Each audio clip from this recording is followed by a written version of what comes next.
Hey guys, Dazzler Magic here, and it's time to talk about some more great news about Modern Masters. Hey, remember when Modern Masters used to look a little bit nicer? Hey guys, Dazzler Magic here, and it's time to talk about some more great news about Modern Masters. Hey, remember when Modern Masters used to look a little bit nicer than other cards? Pepperidge Farms remembers. Okay, I'm done with that. But I also remember. I do believe, if I'm remembering the correct set, EMA might have been the same, but I feel like it wasn't. But they used some kind of either different finish paper or an even darker black ink. From what I know about printing, I would say it was probably a nicer paper. Now, to get a different shine level on the top, a different like reflectivity of light and flatness, while still maintaining the same weight of the paper, like precise so that you couldn't feel which card was lighter in your hand, that is hard. It's not that hard, but it's not exactly easy either. Also, if the card was a little bit thicker or thinner, it would technically shuffle a little tiny bit differently, like just enough for it to throw off the precision of your deck. So if you had some Modern Masters 2 cards that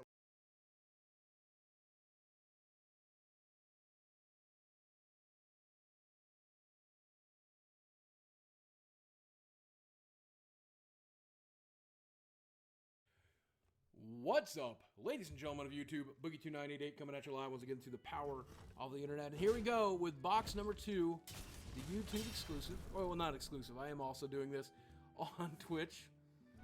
But we are going to try to do better than we did with our previous box. Oh my god.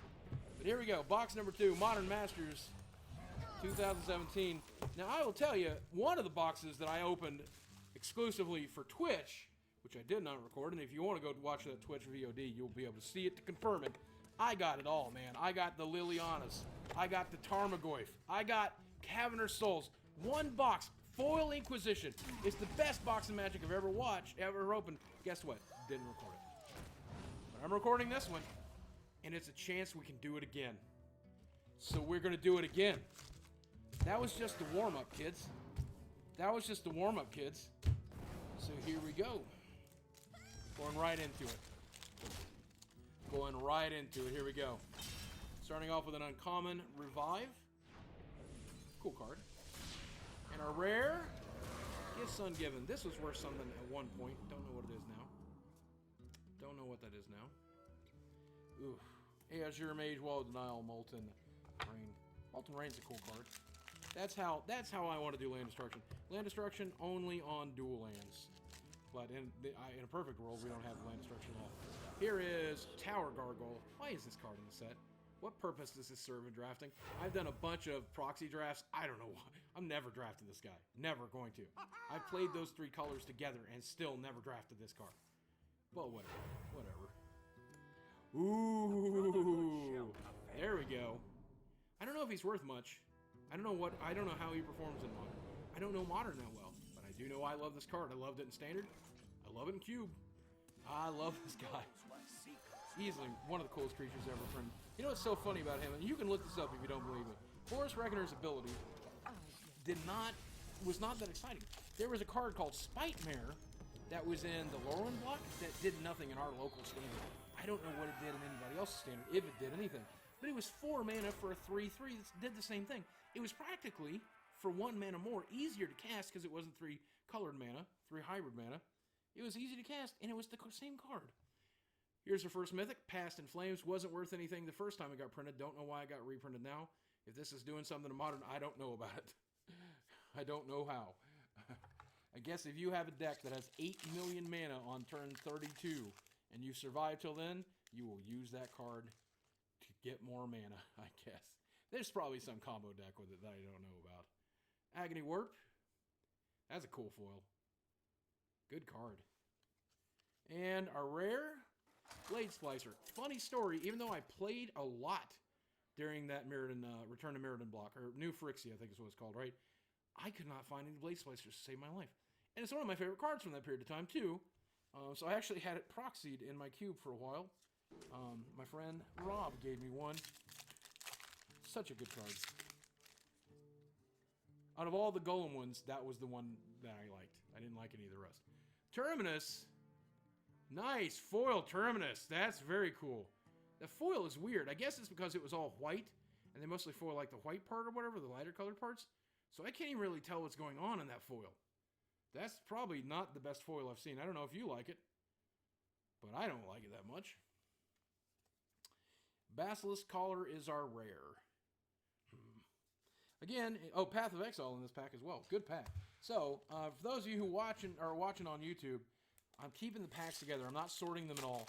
And the reason being is because, like I said in the previous video, if you saw it, I think this set is all about drafting. You really should be drafting this set with friends. Especially if you can afford a box and then you can draft with 8 people you like. Or even if you do have to spend maybe 30 bucks, maybe 40 with some good price support at your local store, then I see it's worth it. Venser, Shaper Savant. But this set is definitely meant to be drafted. And if you did buy a box of this, you're pretty well on your way to making a pretty cool modern cube too. So, a lot of people don't, I mentioned cube a lot, and a lot of people don't know what that means. It's a way of building your own magic set. A group of cards that are designed to be drafted together. Generally about 360 cards. Scavenging Ooze, another great card. Just a great, great card. Tower Gargoyle, Lingering Souls, Urban Evolution. Every time they do one of these sets that have a foil in every pack, I always think, I'm going to go crazy with that. I'm going to get some crazy good foils. And even the commons in this set are pretty good. Penumbra Spider. I did play that in Standard, by the way. I'm weird. What is this? Aether Maze Touch. Reveal the top 4 cards to your library. You may put a creature card. What? This is Cold Snap, wasn't it? Wasn't this Cold Snap? Is that an uncommon Cold Snap card? Is that what that was? That's rare now. I don't know if that's upshifted or I'm just crazy. I don't know. But every time I open one of these guaranteed foil sets, I think I'm going to get Value Town, baby. I'm going to get all the good stuff, especially with a great set like this. I never do. But this is good. That's a damn good foil. Momentary Blink. Is that a horse? Is that a horse becoming a swan? What? Is that what's happening right there? Is that a horse becoming a swan? What the hell? That is a weird art. Deadeye Navigator. More like dead value on your magic card. That is not worth much. And also not the kind of card I would play. I guess it's playable in Commander. Probably can protect your commander. You play him first and bring your commander out and then whatever. I guess that's cool. Spike Jester. All of these Return to Ravnica cards. So weird seeing them. Because Return to Ravnica card was so overly printed. Zealous Conscripts though. Love this card. Damn, that's a good card. Does that get played in Modern? Maybe I could see it as a sideboard card in Modern. I don't think you main deck that. You did, you main deck 1, right? I don't know Modern. I refuse to play it. I own all the cards and I refuse to play it. Because Seal of Doom. Oh man, I love this card. I love this card. I was hoping, against hope, when they did the Delirium mechanic, that would have cards like this in that set. The seal cycle, just the whole cycle, every seal, would have been incredible. There is Cackling Counterpart. Oh, this box hates me. I got all of the value out of that one box and none here. Of course, I saw some other YouTubers opening their boxes. You know what? Some of them did not get fetch lands or anything great. So I guess that is the thing. That is the risk you take. Our rare is Dampening Matrix. Damn that Matrix. Damned Matrix. Ugh. Return to Ravnica was a good set, but they did not really need reprints. It's weird seeing this card busted from rare to common. And I definitely feel like it could have definitely been common. This triggers off of fetch lands, by the way. Sacrifices a creature. No, it doesn't. Shit. I shouldn't have said that. I was hoping this... I was like, man, this is a player sacrifices day. And I'm like, man, this will trigger off... No, it does not. No, it does not. It triggers off of nothing good. Finally, there's our fetch land, and it's one of the best ones. I don't know. I think black and white one I think is most valuable, or is it this one? Either way, Scalding Tarns. Hell yeah, Scalding Tarns. Another weird artifact of me playing a lot during the Zendikar block. I drafted once a week the entire time Zendikar was in print. And on top of that, I also bought about 4 boxes of Zendikar. and I traded for every fetch I could get my hands on. So for the most part, when it came to enemy fetches, I had as little as 4 for some sets and as little as 12 for some sets. Scalding Tarn was the one I only had 4 of. But there's the Nezmezet Dragon. I wish this was the previous one, but I guess this one's probably better either way. So I had a buttload of value, and I probably should have sold them before Modern Masters got into print. But let's be honest, who saw fetches coming? I did not expect fetches.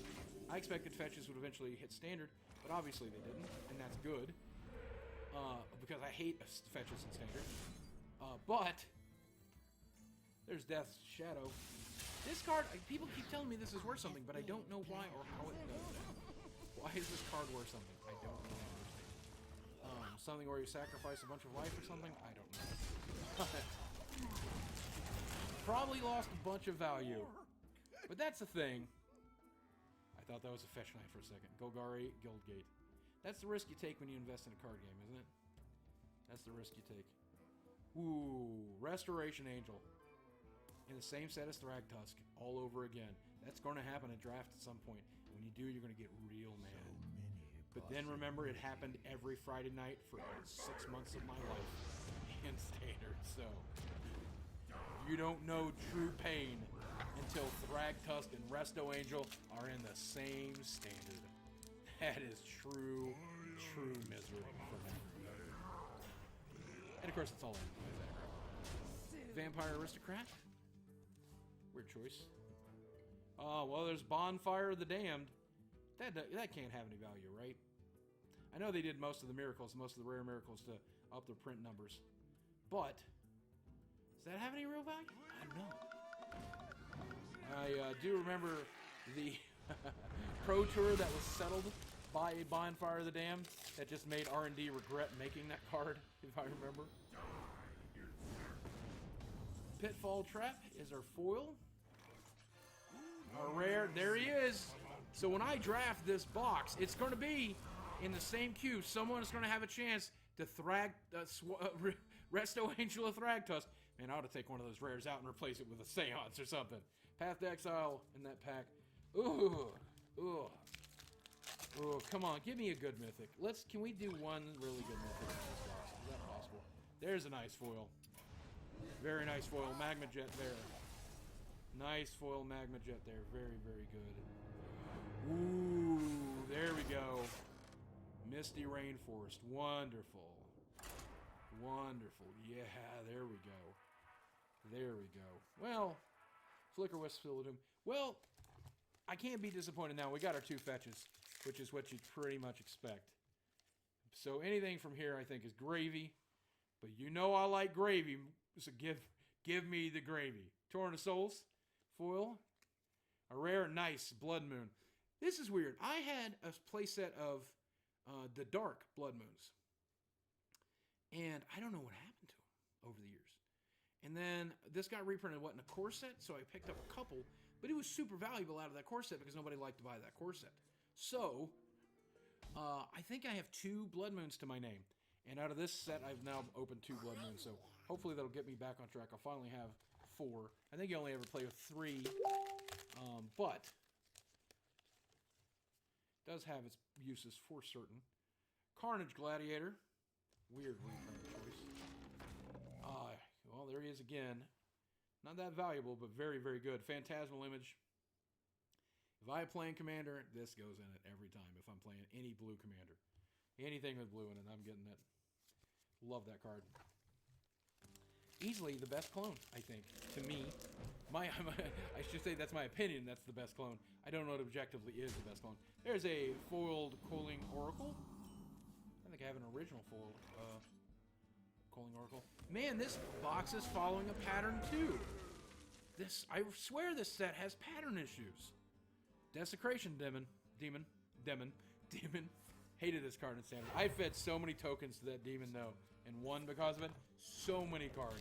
When they go into their attack step, you're like, eat a token, idiot. And they're like, aww, but I wanted to kill you with it. Well, it got bigger.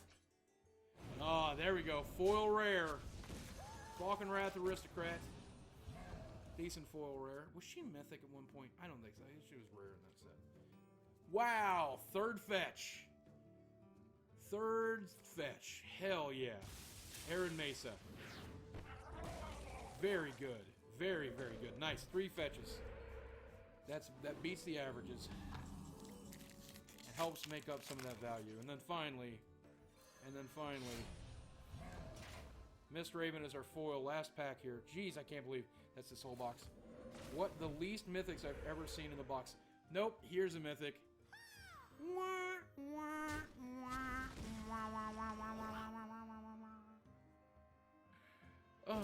Well, I guess I'll have to be happy with that one Twitch exclusive box. Because this is not a bad box. Definitely had the fetches, but didn't take me as far into Value Town as that one box did. And let me tell you something. That box was orgasmic. Alright, guys. I'm going to go clean up. As always, thanks for watching. I love you very much. And I hope you get a chance to draft some Modern Masters, because this, I feel like, is what core sets used to be all about. Valuable, awesome core cards. At least we still get this sometimes, so it's better than nothing. Guys, thanks for watching. I love you very much. And I'll speak with you again.